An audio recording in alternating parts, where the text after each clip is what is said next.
Suku Tengger, juga biasa disebut dengan Wong Brahma, atau orang Bromo. Sebutan lainnya adalah Wong Tengger.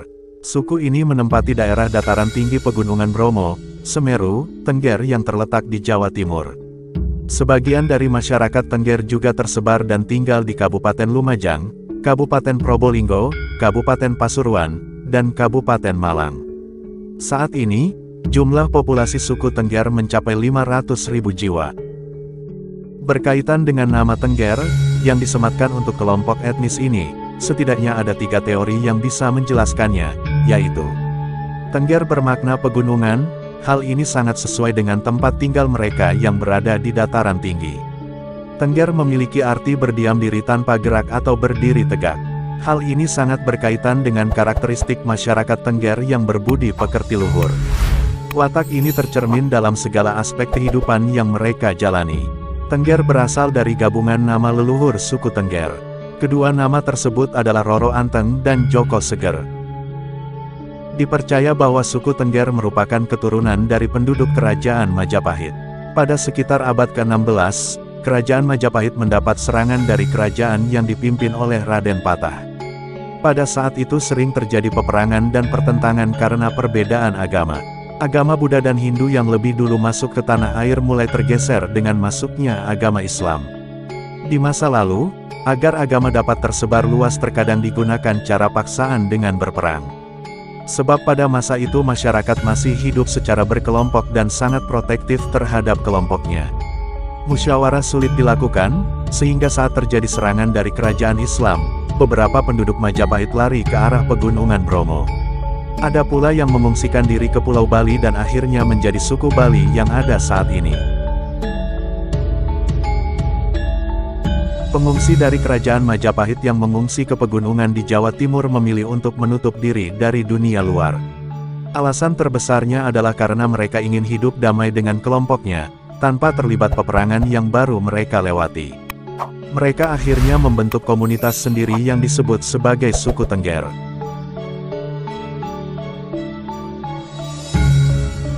Dari cerita tadi, muncul 2 sosok leluhur suku Tengger, yaitu Roro Anteng dan Joko Seger. Roro Anteng adalah anak dari seorang raja Majapahit yang masuk dalam kasta ksatria, sementara Joko Seger adalah anak dari seorang pemuka agama yang masuk alam kasta Brahmana. Joko Seger yang berasal dari kasta lebih tinggi menikahi Roro Anteng.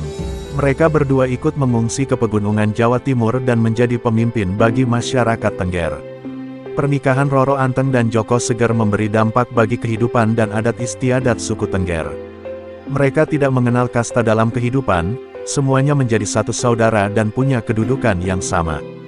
Keturunan Roro Anteng dan Joko Seger serta para pengikutnya kemudian berkembang menjadi etnis Tengger yang ada sekarang. Pada awalnya, kehidupan mereka sangat tertutup karena ingin melindungi diri dan kelompoknya. Masyarakat Tengger tidak tersentuh oleh dunia luar sama sekali selama bertahun-tahun. Namun seiring dengan perkembangan zaman, suku Tengger tidak lagi terlalu menutup diri meskipun mereka tetap memegang teguh tradisi dan adat istiadat warisan nenek moyang. Salah satu tradisi suku Tengger adalah ketaatan dalam menjalankan aturan atau ajaran agama Hindu.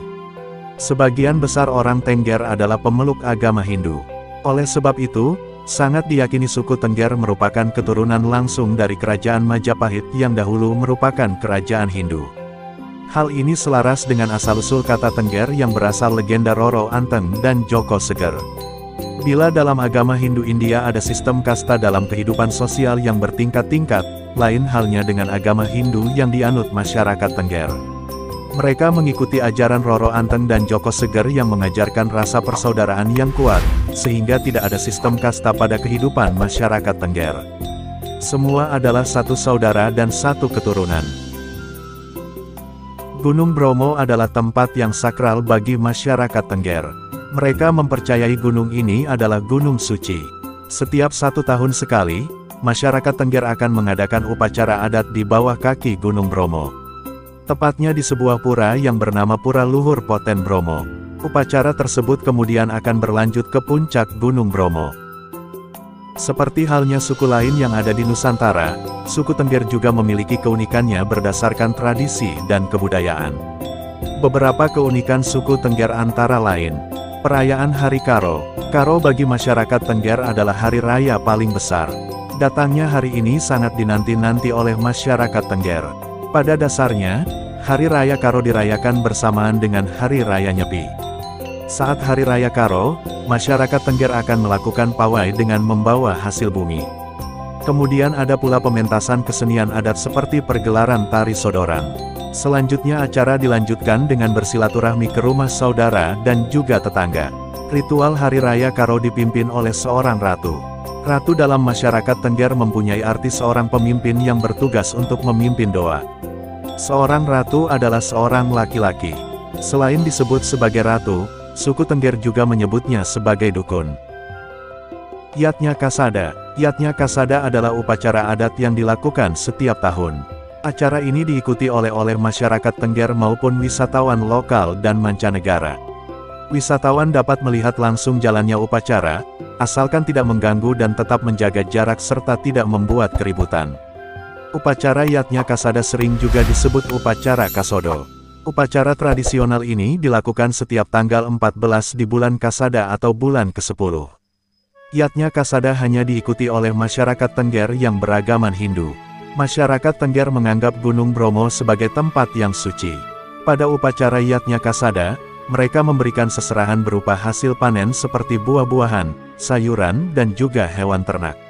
Seserahan ini ditata dengan cantik dan dibawa ke Gunung Bromo sebagai bentuk permintaan berkah dan keselamatan bagi suku Tengger. Ritual Ojum. Ojum merupakan salah satu kesenian asli suku Tengger. Kesenian ini berupa perkelahian satu lawan satu, menggunakan senjata yang terbuat dari rotan. Mereka akan saling mencambuk satu sama lain dengan rotan tersebut. Pemenang Ojum adalah peserta yang lebih banyak mencambuk. Ojum bisa diikuti oleh pria Tengger dari usia 17 hingga 50 tahun. Orang Tengger menggunakan bahasa Jawi kuno untuk berkomunikasi sehari-hari. Masyarakat di sekitarnya meyakini bahasa tersebut adalah dialek yang digunakan masyarakat Kerajaan Majapahit.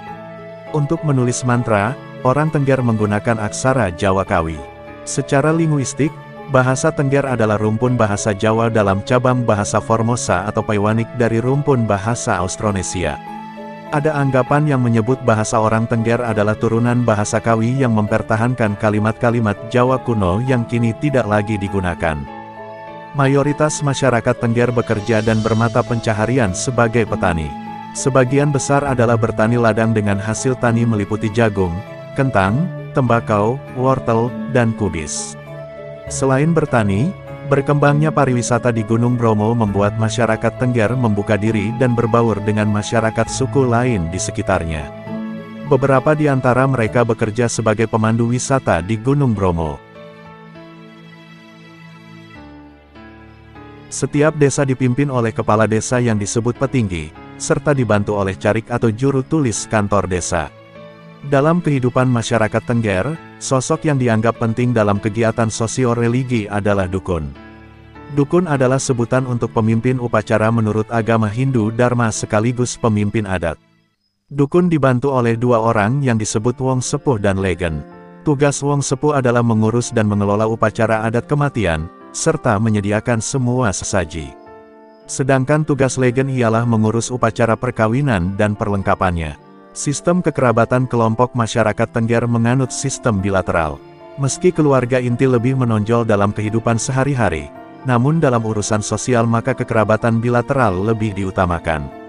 Sistem pewarisan sama seperti tradisi Jawa pada umumnya, yaitu melalui ungkapan sepikul segendongan. Sepikul untuk anak laki-laki dan segendongan untuk anak perempuan. Artinya adalah anak laki-laki maupun perempuan sama banyak mendapat sumbangan. Dalam kehidupan sosial masyarakat, suku Tengger tidak memberlakukan perbedaan status.